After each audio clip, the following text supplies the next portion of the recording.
चलिए आगे बढ़ते हैं। इधर देखिए, इजराइल ने हमास का समूल नाश करने की ठान ली है और यही वजह है कि इजराइल की तरफ से एक के बाद एक हमले जो हैं वो हमास पर किए जा रहे हैं। लेकिन इसके बीच इजराइल को अल्टीमेटम भी मिल गया है। बिल्कुल, क्योंकि दोनों तरफ के लोगों की अगर बात करें तो वो युद्ध झेल रहे हैं।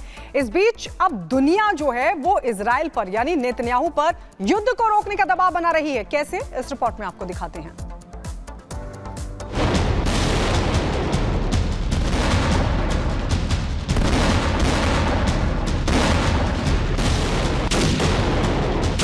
क्या नेतन्याहू के लिए अब हालात करो या मरो जैसे हैं? क्या हमास का समूल नाश करने की ठान चुके नेतन्याहू को अपनी रणनीति बदलनी होगी? इन सवालों की वजह है इजराइल पर बढ़ता चौतरफा दबाव, जो उसे हमास के खिलाफ युद्ध में आम लोगों की मौतों की वजह से झेलना पड़ रहा है। चाहे अपने देश में हो या दुनिया में, नेतन्याहू पर प्रेशर बढ़ता जा रहा है। नेतन्याहू को रोकने की कोशिशें तेज हो चुकी हैं। इनमें सबसे आगे खुद को खड़ा कर रहे अमेरिका के पूर्व राष्ट्रपति डोनाल्ड ट्रंप, जिन्होंने मीडिया के सामने जंग पर एक बड़ा बयान दे दिया है। I did encourage him to get this over with. You want to get it over with. It has to get over with fast. But have victory, get your victory, and get it over with. It has to stop. The killing has to stop. Trump ने जुलाई में अपनी meeting का हवाला देते हुए दावा किया है क्योंकि पिछले महीने नेतन्याहू ने अमेरिका दौरे के दौरान ट्रंप से मुलाकात की थी। दोनों के बीच इस बातचीत से जंग रोकने की संभावना जरूर दिख रही है, मगर हमास को बख्शने की नहीं, क्योंकि ट्रंप ने भी ऐलान किया है, जीत हासिल करो। इस बीच पीएम मोदी और इजरायली प्रधानमंत्री के बीच भी फोन पर बातचीत हुई। इस दौरान मोदी ने पश्चिम एशिया में तनाव कम करने को कहा है। साथ ही बंधकों की रिहाई और युद्ध विराम पर भी दोनों नेताओं के बीच चर्चा हुई। उधर इजरायली मीडिया के एक सर्वे के मुताबिक लोग नेतन्याहू से नाराज बताए जा रहे हैं। सर्वे में दावा किया गया है कि करीब 75% इजरायली चाहते हैं कि नेतन्याहू प्रधानमंत्री का पद छोड़ दें, या तो अभी या फिर जंग खत्म करने के बाद, क्योंकि इन लोगों का मानना है कि नेतन्याहू निजी फायदे और पद पर बने रहने के लिए युद्ध खत्म करना नहीं चाहते, मगर नेतन्याहू नाटो देशों के साथ इंतकाम के किसी बड़े प्लान पर काम कर रहे हैं। Bureau report, Republic Bharat.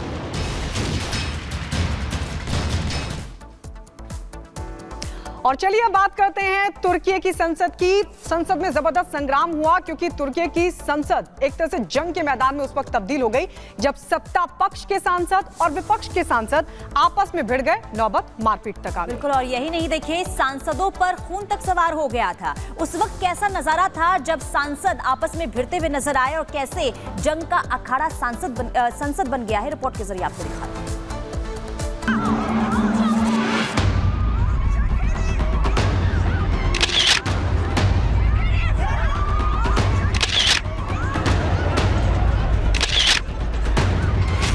नहीं, आप गलत सोच रहे हैं। ये कोई WWE का मुकाबला नहीं है, ना ही फ्रीस्टाइल कुश्ती का कोई मैच चल रहा है, ना जंग का मैदान है, ना मुक्केबाजी की कोई प्रतियोगिता।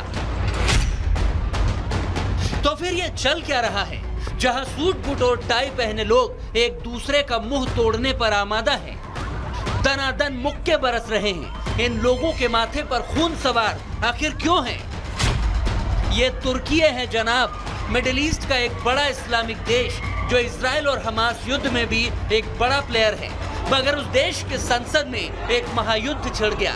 लड़ने वाले भी कोई अरे गहरे नहीं, बल्कि सांसद हैं जिन्हें जनता ने यहाँ चुनकर भेजा है।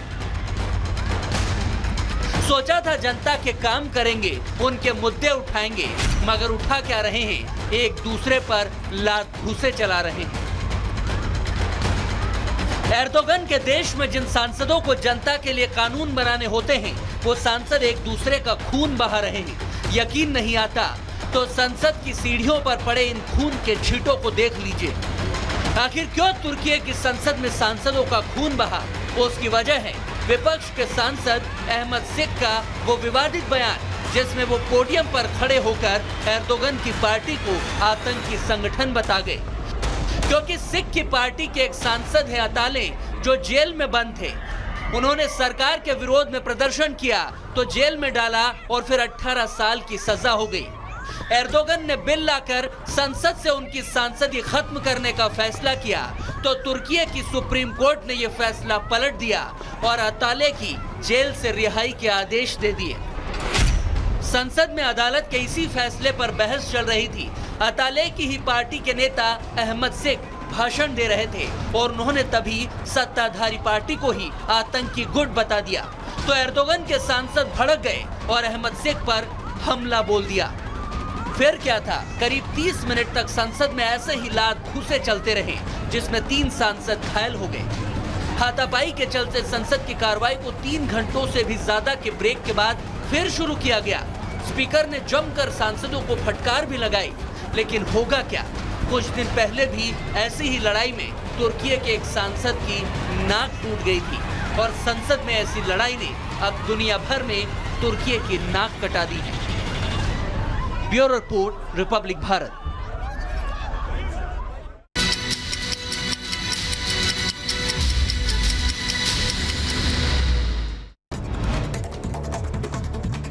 इजराइल की राजधानी तेल अवीव में लगी भीषण आगजनी में कई कारें तबाह हो गई।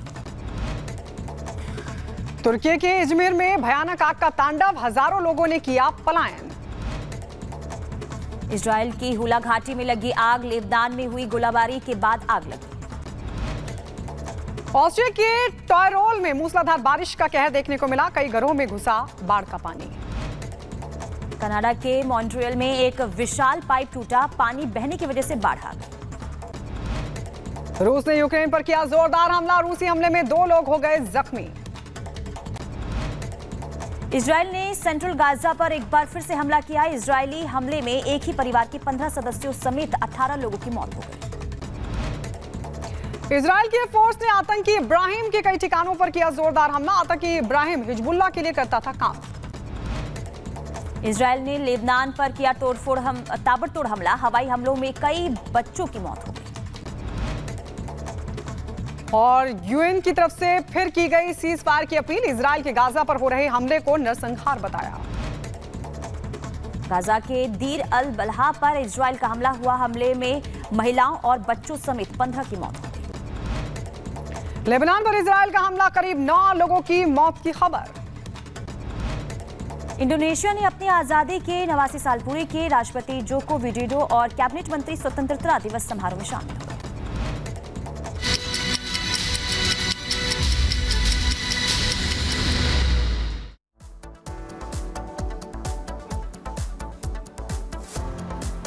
और चलिए बात करते हैं उत्तर प्रदेश के बरेली की, जहां पर एक हाई स्कूल की नाबालिग छात्रा के साथ 4 युवकों ने छेड़छाड़ की और ये बताया जा रहा है कि जब छात्रा ने विरोध किया तो उस पर युवकों ने फायरिंग भी की। बिल्कुल, देखिए गनीमत ये रही कि छात्रा जो है वो सलामत है, लेकिन पुलिस ने अब देखिए जांच जो है वो तेज कर दी है। एक की गिरफ्तारी हो चुकी है, लेकिन अभी भी जो 3 आरोपी हैं वो फरार हैं, जिसकी तलाश में पुलिस जुटी हुई है।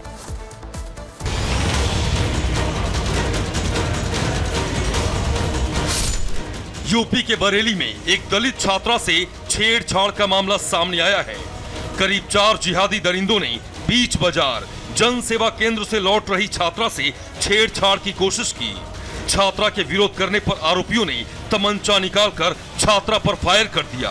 हालांकि छात्रा बाल बाल बच गई। वो उधर से आ रहा था लड़का, मैं इधर से जा रही थी, फिर एकदम मेरे सीने पे हाथ मार के और वो भाग गया।